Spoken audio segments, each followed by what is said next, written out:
रात भर चले रीवा जिले की हॉट सीट सिमरिया के पॉलिटिकल ड्रामा का सुबह हुआ अंत। अभय मिश्रा और एक अन्य पर भी मामला हुआ दर्ज। ठीक मतदान के पहले कथित घटना को लेकर उठे सवाल, दोनों पक्षों से मामला हुआ दर्ज। घटना की जांच में जुटी पुलिस। रीवा जिले की हॉट सीट सिमरिया विधानसभा क्षेत्र के कांग्रेस प्रत्याशी अभय मिश्रा बीती रात विश्वविद्यालय थाना में सैकड़ों लोगों को लेकर पहुंचे और हंगामा करते हुए आरोप लगाए कि जिला पंचायत सदस्य सुंदरिया आदिवासी के ऊपर भाजपा कार्यकर्ताओं ने हमला किया है और स्कॉर्पियो गाड़ी में तोड़फोड़ की गई है। काफ़ी देर तक अभय मिश्रा के लोगों ने हंगामा खड़ा किया और पुलिस पर दबाव बनाकर एफआईआर दर्ज कराई गई। अचानक हुई ऐसी सनसनीखेज कथित घटना को लेकर भाजपा प्रत्याशी केपी त्रिपाठी और उनके समर्थक जब जानकारी लिए तो पता चला कि पुलिस ने भीड़ के हंगामा को शांत कराने के लिए जल्दबाजी में बिना जांच विवेचना मेडिकल कराए ही मामला दर्ज कर लिया है। पुलिस के इस रवैये से नाराज भाजपा प्रत्याशी और उनके सभी मंडलों के अध्यक्ष भाजपा कार्यकर्ता विश्वविद्यालय थाना पहुंचे और पुलिसिया कार्रवाई के खिलाफ थाना के सामने धरने पर बैठ गए। सिमरिया निवर्तमान विधायक भाजपा प्रत्याशी केपी त्रिपाठी और जिला पंचायत अध्यक्ष नीता कोल, नगर निगम रीवा अध्यक्ष वेंकटेश पांडे सहित सैकड़ों लोग थाना के सामने देर रात तक धरना पर बैठे रहे। उनका कहना था कि पुलिस ने बिना जांच विवेचना मेडिकल कराए ही राजनीतिक लाभ पहुंचाने के लिए अभय मिश्रा के षड्यंत्र में शामिल होकर पुलिस ने मामला दर्ज किया है। जब तक जांच विवेचना कर मामले की निष्पक्ष त्वरित कार्रवाई पुलिस नहीं करेगी तब तक धरना प्रदर्शन जारी रहेगा। साथ ही धरना दे रहे लोगों का आरोप था कि अभय मिश्रा और उनके एक साथी ने भाजपा के कार्यकर्ता को धमकाया है और अभद्रता की है। इस मामले में एफआईआर दर्ज की जानी चाहिए। मौके पर पहुंचे एडिशनल एसपी रीवा ने मामले को शांत कराते हुए भाजपा कार्यकर्ताओं की शिकायत पर अभय मिश्रा और एक अन्य के खिलाफ मामला दर्ज किया है और सुंदरिया आदिवासी द्वारा लिखाई गई रिपोर्ट की जांच विवेचना न्यायिक कार्यवाही करने की बात कही है। इस दौरान भाजपा नेताओं और कार्यकर्ताओं का कहना था कि कुख्यात शराब माफिया अभय मिश्रा इसी तरह की घटनाओं की कहानी रचकर पुलिस प्रशासन और जनता को धोखा देते हैं। उनकी राजनीतिक स्वार्थ की बलि बेगुनाह लोग चढ़ रहे हैं। इस दौरान भाजपा प्रत्याशी केपी त्रिपाठी ने कहा कि षड्यंत्रकारी अभय मिश्रा चुनाव हार रहे हैं, इसलिए सुनियोजित तरीके से बखेड़ा खड़ा करके चुनाव का माहौल बिगाड़ने का षड्यंत्र रच रहे हैं। ऐसे मायावी षड्यंत्रकारी और सिर्फ गंदगी कर सकते हैं। इनके दांव फिर उल्टा पड़ गए हैं। इसके पूर्व भी सुंदरिया आदिवासी को आगे करके झूठी कहानी बनाकर घटना बनाई जाती रही हैं और सिमरिया क्षेत्र का माहौल खराब करने की कोशिश की जाती रही है। अभय मिश्रा के षड्यंत्र की इन दिनों ऑडियो वायरल हो रही हैं, जिसमें सीईओ कांड सहित कई षड्यंत्रों का खुलासा हो रहा है।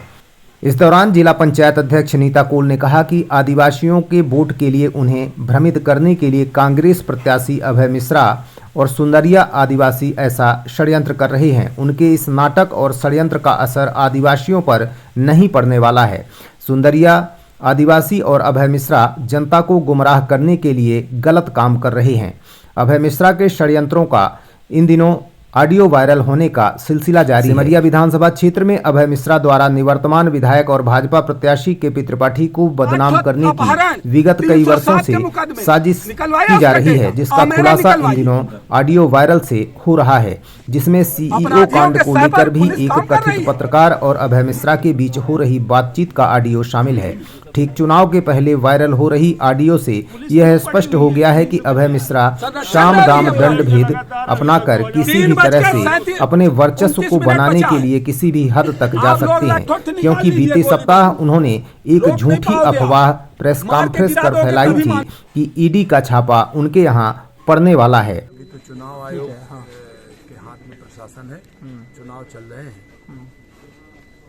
हमारे खिलाफ चुनाव लड़ने वाला व्यक्ति इतना षड्यंत्रकारी है कि आज उसने एक आदिवासी महिला को आगे करके एक फर्जी घटनाक्रम बनाने का काम किया और थाने में आकर दबाव बनाकर उसको लिटाकर, जिस महिला ने पहले भी एक एक्सीडेंट हो जाने पर हमारा नाम लिया था कि हमने उसकी गाड़ी का एक्सीडेंट करवा दिया, और उसने मुख्यमंत्री जी को भी कहा था कि गंगा जल लेकर हाथ में उसके सामने प्रतिज्ञा की थी कि केपी त्रिपाठी को टिकट नहीं देंगे और अभय मिश्रा को टिकट देंगे। उस महिला को मोहरा बनाकर आज हमारे 2 लोगों के ऊपर एफआईआर कराने का काम किया है। जिससे उनको आदिवासी वोटों पर सिंपैथी मिल सके। उन्होंने पैसा, रुपया, दारू सब कुछ आजमा लिया और आदिवासी वोट भारतीय जनता पार्टी के साथ खड़ा है, नरेंद्र मोदी जी के साथ खड़ा है, शिवराज सिंह चौहान जी के साथ खड़ा है, अपने सिमरिया के बेटे के साथ खड़ा है। इससे वो घबरा कर इस तरह के हल्के षड्यंत्रों पर उतारू हो गया। उसके बाद हमने एसपी से बात की थी, एसपी साहब से कहा कि भाई हमारे लोग नहीं थे, कोई घटना नहीं हुई तो एफआईआर कैसे हुई, और वो लोग तो रोज़ हमारे लोगों को धमका रहे हैं। तो एक एफआईआर अभय मिश्रा और उमाकांत शर्मा और वकील के ऊपर भी आशीष शुक्ला को उन्होंने आज शाम को धमकाया है, उसके तहत उनके ऊपर भी एफआईआर हुई है। और हमारे साथ नेताजी भी हैं और सारे लोग हैं, वो जानते हैं। हम यही बताना चाहते हैं मीडिया के माध्यम से कि इसने पहले भी ईडी का हवाला दे के प्रेस कॉन्फ्रेंस की थी, कितना हास्यास्पद है। और इसके षड्यंत्रों को, इसके सीगुफेबाजी को पूरे मीडिया के लोग तरह तरह से देख चुके हैं। जब भाजपा में आया था तो कहा था कि अब मैं रोज दल बदलूंगा तो जनता मुझे मारेगी। अब बदल लिया दल, अब जनता सिमरिया की दौड़ाए हुए। तो इस तरह के स्टंटबाजी करके चर्चा में बने रहना और सोचता है कि चुनाव जीत जाएंगे, लेकिन सिमरिया की जनता सब समझ चुकी है। और पुलिस ने बिना सर जांच के विवेचना की मामला पंजीबद्ध कर दिया। सवाल नहीं उठता, बिना मेडिकल कराए ही जल्दबाजी में पुलिस ने कर लिया। लेकिन एडिशनल एसपी यहाँ आए हैं और उन्होंने कहा है कि अब विवेचना होगी, उसके बाद ही कोई कार्यवाही होगी।